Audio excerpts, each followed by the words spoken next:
we're all here to discover our hidden career potential, right?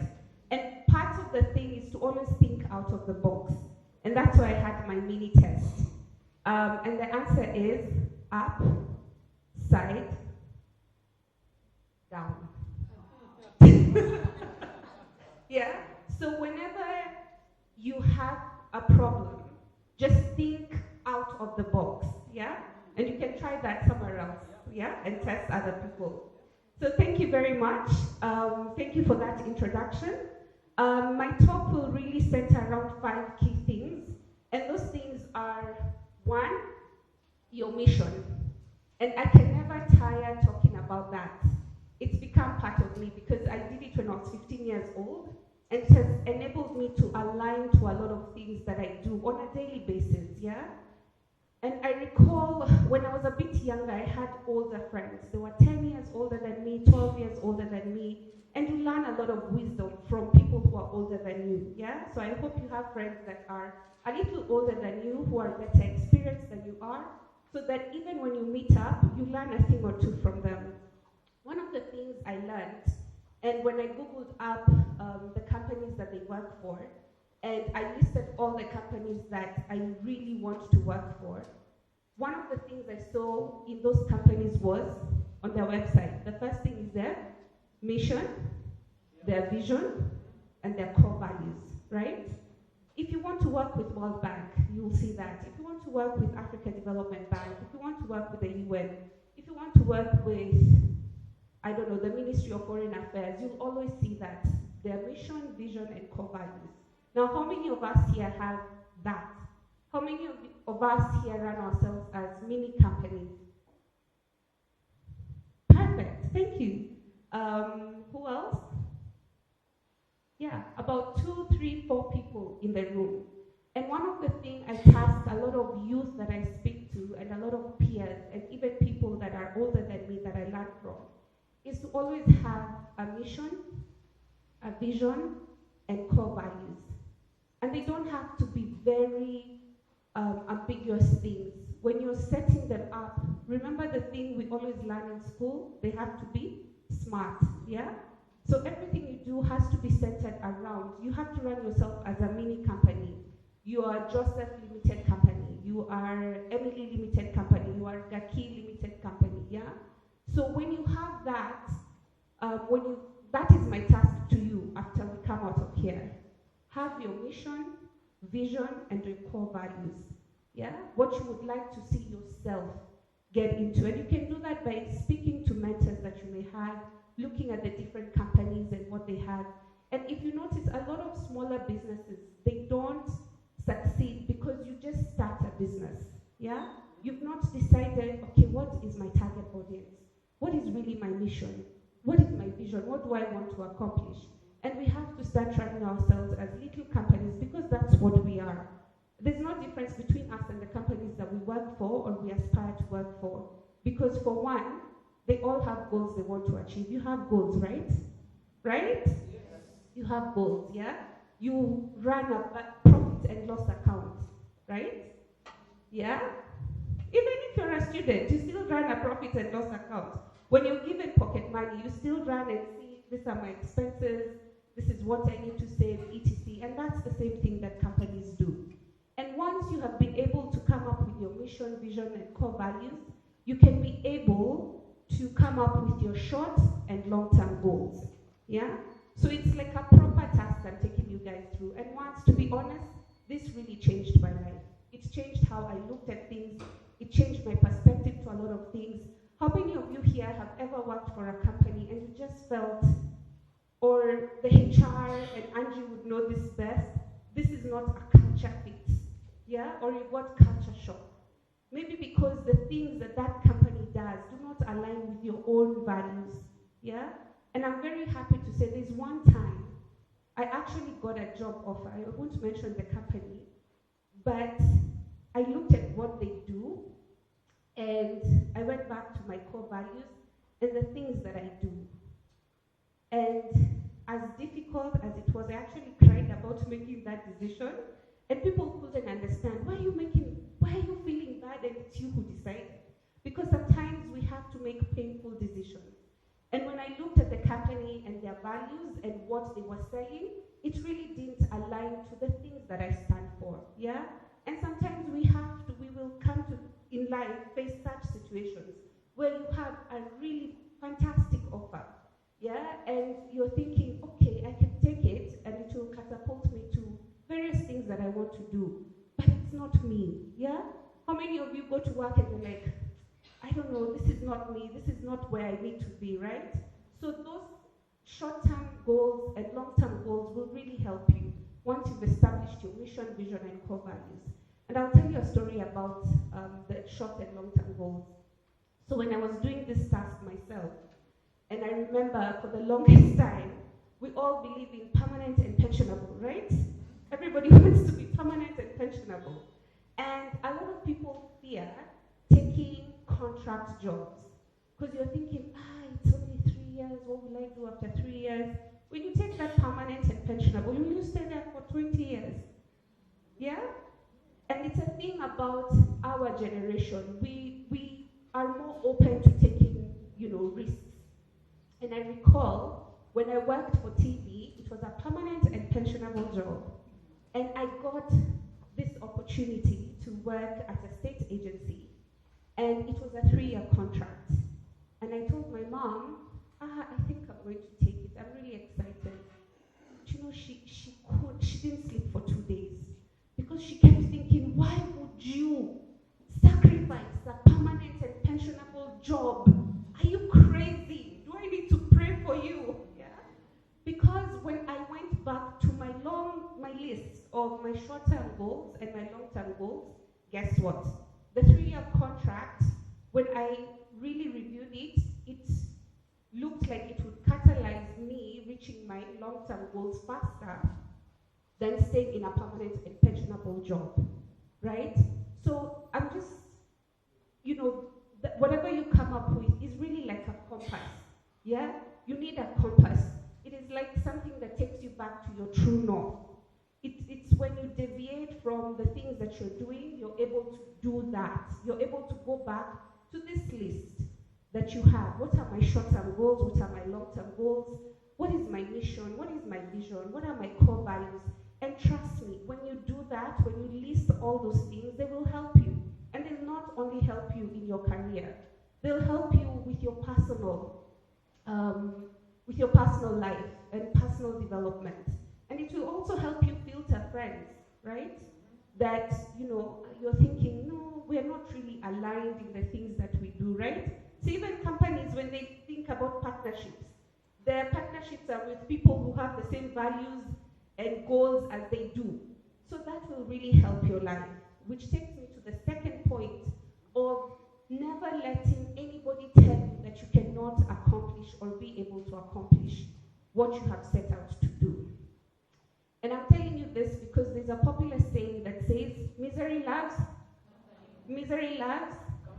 Have you ever sat with people and you've met for just a coffee or a drink, just a good time, but you've left there, you feel drained for some reason, yeah? It happened to how many people here? Yeah, it's complaint after complaint after complaint. Like there's some really negative people who want to, spread that negativity elsewhere. And the perfect example is people who are unhappy at their workplace. They're constantly complaining.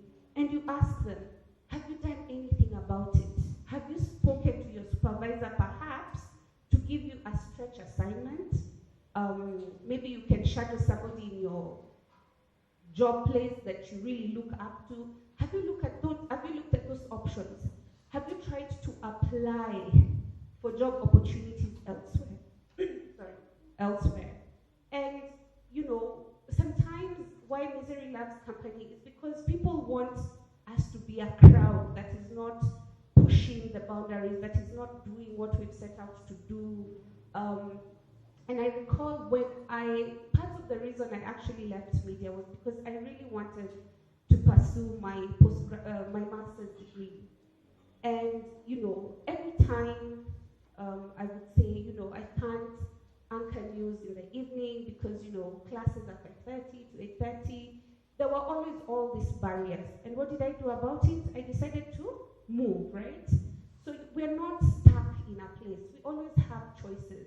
And that's the beauty of it. We always have choices. If I went back and thought about the many people that told me, oh, you have a great career, you'll grow, don't, you want to do so many things, would I be here today? I'm sure Waithaka I would be Puko, Chini, bottom of his list of people to come speak today. Yeah? So we need to really use those goals that I spoke to in point 1 to guard how we relate with other people. Look at the people that you relate with. I remember when I signed up for my master's, I just started this new job, and how many of you here have been to Strathmore? I know how crazy Strathmore can get. Yeah? They don't care if you are meeting the president or if you have to meet the class threshold, right? You have to attend each and every class. And when you think about the investment you put in your education, and one of the things one of my mentors told me, the best investment to ever make is your education, because nobody can take that away from you. I can buy you a car today and take it tomorrow, but your education, nobody can take that away from you. Yeah? So never let anybody tell you that you cannot do what you set out to do, right? And which leads me to my third point of doing small things that lead up to the big thing. Yeah? And I'll give you a perfect short example of this. I have a colleague who is 56 years old but looks nothing like 56. She looks maybe 28. Why? Because she had a weight issue for a very long time. And what she set out to do, I struggle with weight sometimes because I tell myself I will start gym and the first week is amazing. I'm doing 2 hours, I'm running, I'm on the treadmill. After 1 week, I'm tired. I just say, YOLO, you only live once, right? But it's the small things, and I really truly admired her and her journey because she did 30 minutes of walk every day. It didn't matter where she was. Whether it was at the airport, whether it was a different country, just 30 minutes of walk. And just doing that for she called it her 365 challenge. And doing those 30 minutes each and every single day made her lose 20 kilograms at the end of the year. Yeah? And it's just about the small things adding into the big thing. Yeah? And even when you're unhappy at where you are, when you feel you're not realizing your potential in the current space that you're in, nothing stops you from checking out different e-learning, personal development, improvement, places that you can check out to improve your development. Nothing stops you. You just continue building small, small, small. And trust me, at the end of it all, it will be one big thing, right? The fourth thing I'd like to say is mentorship. How many here have mentors? Perfect, yeah? Maybe a third of the room. If you don't have a mentor, you need to get a mentor, yeah? And mentors, I want to demystify what mentors are. A lot of the people who've mentored me through my journey don't even know they've mentored me. They've been my indirect mentors, yeah? And I've had so many people who've met me, or I've met them and I've told them, oh my gosh, and you almost sound like a stalker. Angie, I have followed your journey. You started here at UN and everything, and you're like, okay, that's creepy. But well, those are sort of like the people that you follow. You don't necessarily have to talk to them, yeah? You just watch what they're doing. LinkedIn is a very good space to check such people out. But you also have to have peers who are mentors. When we talk about mentorship, we always imagine, I need Oprah as my mentor. I don't know who was my mentor. I need Obama. It's people that, yes, they have fantastic journeys, but being realistic, you might not be able to reach them. But there is somebody that actually is in your department. Have you ever worked with people, you just look at them and you're like, wow, this person has discipline. They're always good at their job. That right there is a mentor, yeah? And sometimes we overlook such people because we think, oh, we're in the same rank or we're in the same office. Well, what I'm looking at is CEO level. And those are people that can really impact knowledge, and they have a wealth of wisdom. And it's about, their good things rubbing off on you. Career growth, it could be your personal growth, anything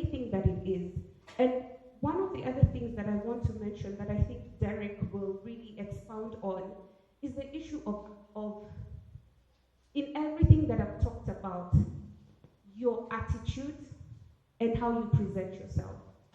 I can't live without mentioning that sometimes I feel really disappointed that people miss out on jobs, not because they're not qualified, but because of the attitude they came into the interview room with.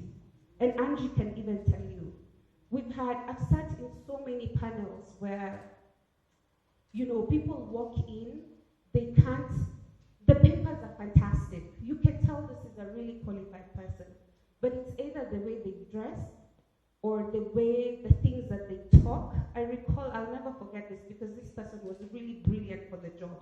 And he lost the job because I can't recall his name, but he came and said, "Hi, I'm Peter and I'm from this tribe." Yeah.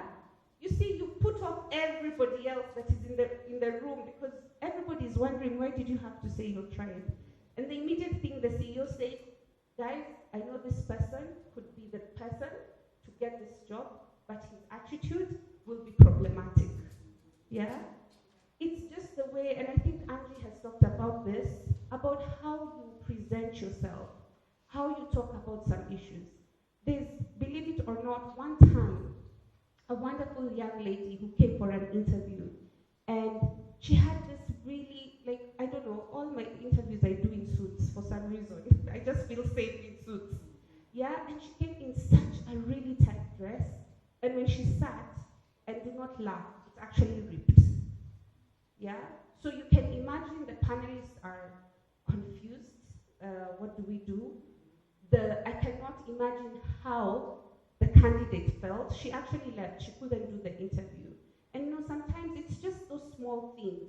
Those are things that when you have the job, you can dress however you want, you can do whatever you want, but just that first, interaction with the panelists. I know there's this ad that says image is nothing, fast is everything. No, I don't agree with it. I think image is really, it takes you like 20% into the interview. Yeah? And I want to, as I wind up, dispel I know there are lots of panelists that come and speak, and sometimes I recall a time I was in a panel, we did not agree with a particular panelist, because they said papers don't matter. But I want to say papers matter. Because papers bring you to the minimum requirements of a job. Yeah? It's like it opens the door for you, right? It's like when you start a journey, you take the first step, right? Those papers are like the first step. And when I say papers, I don't mean you have to have PhDs and masters. And a paper could be a certification, a diploma, a degree, a master's, whatever it is that you're doing. But it opens the door for you. Because the reality on the ground is, at the end of the day, when people are looking for candidates, what's the first thing you see? A bachelor's degree in X and X, right? Or a master's preferred, right? So just by the sheer fact of that, it just opens the door for you. The rest is up to you, yeah? And just as I summarize, going back to my points and my task to you, have your mission, vision, core values, have your goals, which are short-term, which are long-term. Don't let anybody tell you that you cannot achieve what you've set out to achieve. So you need to be watchful of your company, stay around positive people, on the point of just, looking around and always looking for inspiring and motivating